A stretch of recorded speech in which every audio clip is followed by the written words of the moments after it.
Muy buenas tardes a todos, ¿qué tal? ¿Cómo están?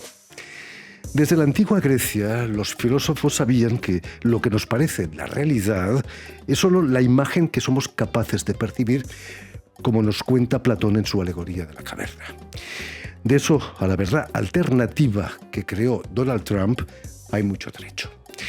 Precisamente nuestra invitada de hoy, la artista mexicana Estefanía Buxo, juega con la ambigüedad de las formas de sus cerámicas que expone precisamente en la Galería Artivistas a partir del jueves, aquí en París.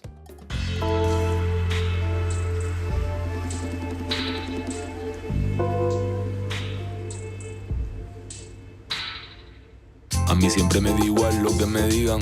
Miré para otro lado y me tropecé. Ey. Seguí por mi camino como una hormiga y aunque la calle era sin salida, yo igualmente entré.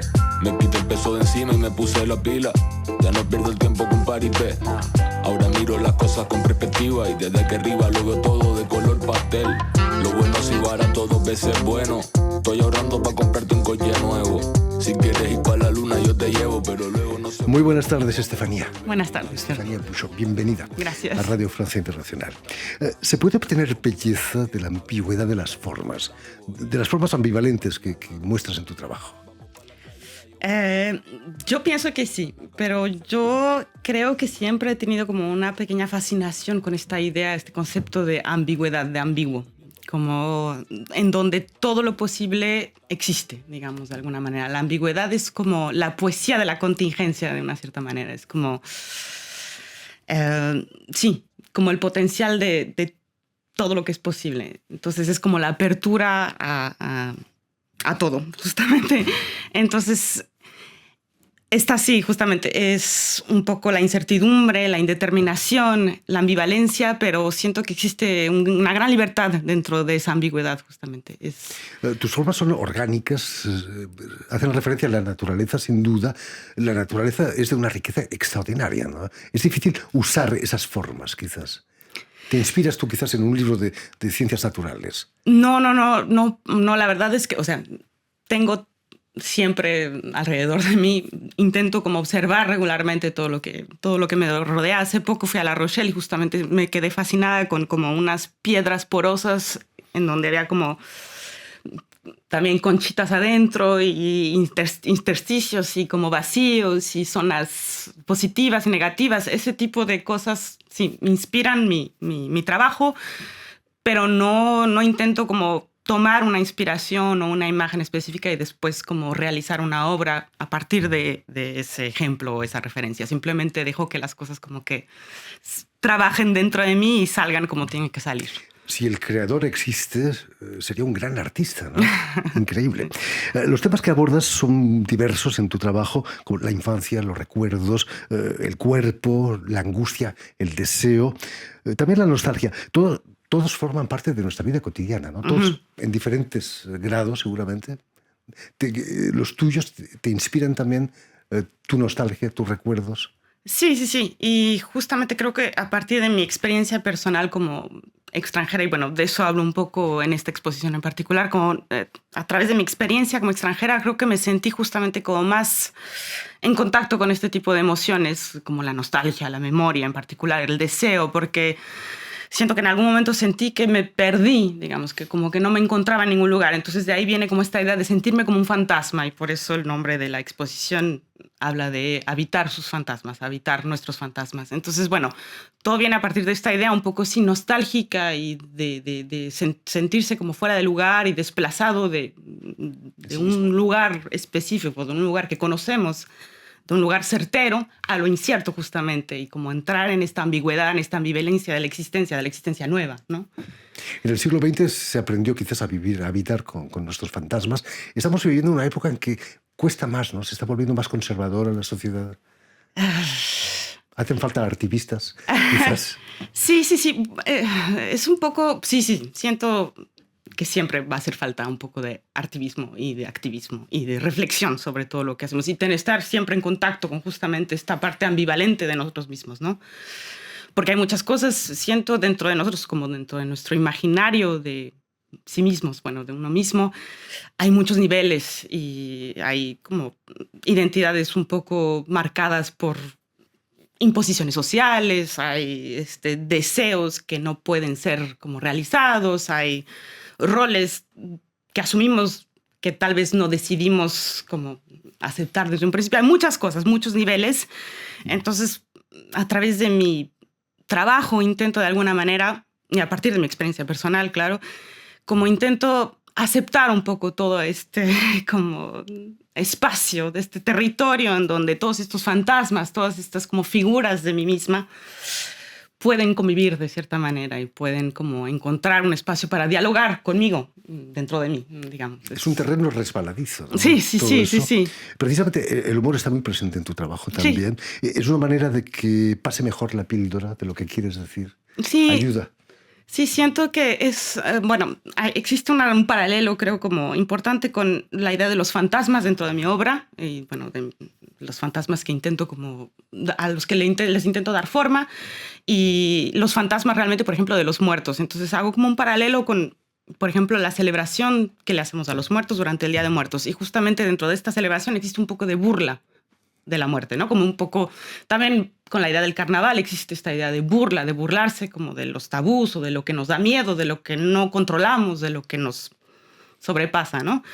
Entonces siento que a través de esta, como de aceptación de lo absurdo que puede llegar a ser todo a veces, logramos aceptarlo y darle como un nuevo lugar y justamente comunicarnos con ello, como lo hacemos con los muertos. Siento que los muertos, cuando los celebramos, cuando les damos un lugar, de cierta manera los reinventamos y no dejan de existir, simplemente se vuelven presentes, pero de manera diferente.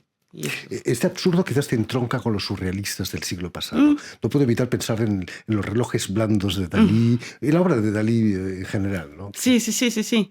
Conoces, me imagino, muy bien Dalí. Sí, sí, claro, sí. Tuve una relación amor-odio con Dalí durante mucho tiempo, hasta que por fin tuve la oportunidad de ver sus obras como en real, bueno, realmente, en vivo. Y fue ahí donde durante mucho tiempo tuve como muchos bloqueos con respecto a lo que quería que me gustara y lo que no quería que me gustara, y como que poco a poco me fue abriendo un poco más a que puedo tener influencias que vienen un poco de todos lados y todo se vale, y bueno, me fui por otro lado, pero sí, Dalí en dado caso sí puede ser una gran influencia y me gusta mucho su trabajo. Además, el Dalí, el más joven de los años 20, era un gran provocador, ¿no? Sí. El perro andaluz causó estragos, sobre todo en Estados Unidos, ¿no? Sí. Y en México, ni te cuento. Hablando de la ambigüedad de la forma, esa ambigüedad le costó un atentado, la destrucción de su obra Árbol, Tree, a Paul McCartney, instalada en la Plaza Vendôme, aquí en el centro de París, para la FIAC, ¿no? Estaba claro que había unas fuerte dosis de provocación en la obra, ¿no? ¿Compartes esa dosis de provocación en la tuya? Sí, un poco. Más edulcorada, como dicen. Sí, un poco, pero bueno, claro, debo admitir que mis piezas siguen siendo un formato pequeño y que van a ser colocadas dentro de un contexto de galería, en un salón. No tengo yo, bueno, la manera de... Tal vez en algún momento... ¿Quién sabe? Me interesaría tal vez reflexionar sobre el tema, pero bueno, sí hay un poco de provocación en ciertas formas, como en cuanto a temas de género, por ejemplo, ¿no? Cuando pongo el sí, como le dicen, o como el dedito, cosas donde hay un poco de ambigüedad justamente, y en cuestiones de género y de sexualidad y de temas de ese tipo. Pero sí, hay un poco de provocación. Otro escándalo fue un artista indio, Kipur, que expuso en Versalles, en plenos jardines, una especie de trompa, y no sé por qué le llamaron la vagina de la reina. Y ahí se armó. No lograron deshincharla porque era en acero fundido, o sea, se quedó mucho tiempo allí, pero bueno, hubo escándalo también. Permíteme que recuerde, Estefanía, que has nacido en la Ciudad de México, si no me equivoco, donde vas a estudiar en la Escuela Nacional de Pintura La Esmeralda. Es cierto que siempre te interesan los materiales, las formas. Sí, en realidad yo creo que me tomó mucho tiempo como saber qué es lo que quería hacer. Yo creo, siempre dibujé, nunca tomé clases de arte, nunca tuve como mucho acceso al arte ni a la actividad artística, pero siempre dibujé. Y fue en la adolescencia que como que empecé a descubrir todo este universo creativo y artístico, y bueno, como que me puse a investigar y a descubrir cosas. Y yo en principio no quería estudiar arte, no quería ser artista, como que no me veía yo dentro de ese universo. Y al final terminé estudiando artes porque no sabía bien lo que quería hacer. Simplemente sabía que yo quería dibujar y bueno, entré a la escuela de arte. Dije, si entro, estudio arte. Si no, me quedo yo en letras inglesas. O sea, fue como una decisión muy ambivalente igual. Pajarito me ha dicho que te interesaba la gastronomía también, ¿no? Sí, sí, sí.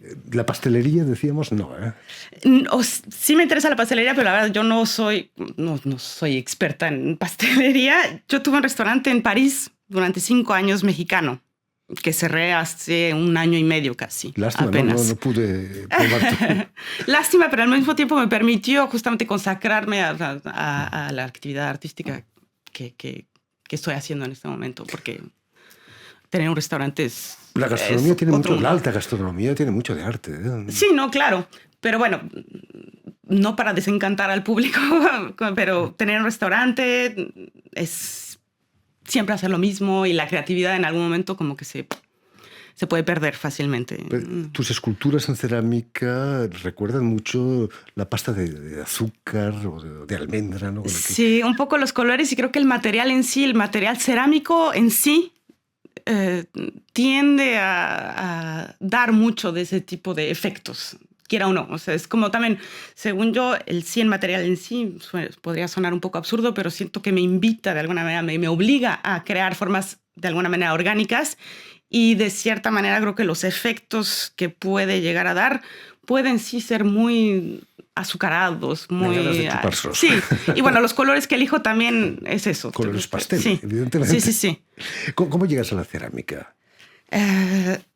Yo hice un poco de cerámica estando en la escuela de arte, pero como que en ese entonces, durante muy poco tiempo. Y yo un día, creo que fue en 2022, yo seguía trabajando en el restaurante, vi un bloque de tierra que vendían en una tienda de materiales y dije, ay, ¿por qué no? Vamos a ver. Hace mucho que no trabajo con tierra, hace mucho que no hago esculturas como grandes, hacía máscaras, hacía cosas más pequeñas que, bueno, que estaban contenidas a mi espacio y mi tiempo, digamos, ¿no?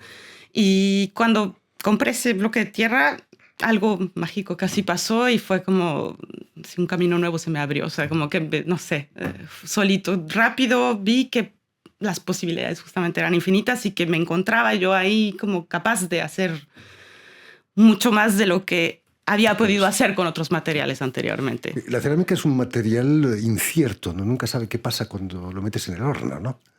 Hay cierto grado de control, pero hay mucha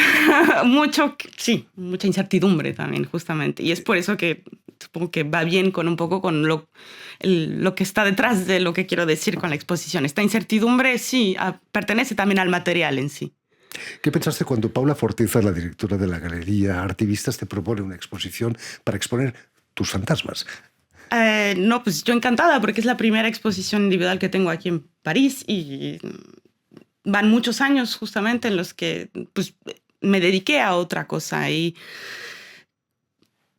bueno, agradecí mucho el ser vista tan rápido de cierta manera gracias a este trabajo en cerámica que comencé a hacer hace relativamente poco tiempo y siento que tengo todavía mucho por hacer y mucho que aprender y bueno, pero sí. Además, muy especial la Galería Artivistas, está cerca de Montmartre, en el 30 de la Rue Blanche, una calle fantástica, en una antigua farmacia. ¿Sientes ese ambiente? De farmacia y activista. Un poco los también. fantasmas todavía. Exactamente, ¿no? Sí. ¿No has tenido algún paciente que ha venido por equivocación a buscar todavía un no, pero medicamento? Bueno, uno nunca sabe, aún no. Pero sí existe, está como... la historia se siente, sí. Tienes todos como los muebles antiguos todavía que pertenecían a la farmacia y demás. Y el Montmartre artístico. Grandes artistas han pasado por ahí también. Bueno, en París fantasmas hay... A toneladas. Sí. En fin, pues ya lo saben, tienen una cita este jueves en la Galería Artivistas aquí en París para el vernissage de la exposición de la artista mexicana Estefanía Bouchot. Muchísimas gracias, Estefanía. Gracias a ti. Mucho éxito. Muchas aquí gracias. en París. Permíteme también que dé las gracias a Guillaume Buffet y a Suel Kedir, quienes han ocupado hoy de la realización del programa, y saludar también a nuestros telespectadores, porque también los tenemos que nos siguen en toda América, desde Chicago hasta la Patagonia, gracias a una cadena de televisión que se llama Unión Continental Latinoamérica, y una red también que se llama TAL, que reúne televisoras públicas y universitarias de los dos continentes. Y a ustedes, muchísimas gracias por su atención y les damos cita para una nueva edición de El Invitado de Radio Francia Internacional.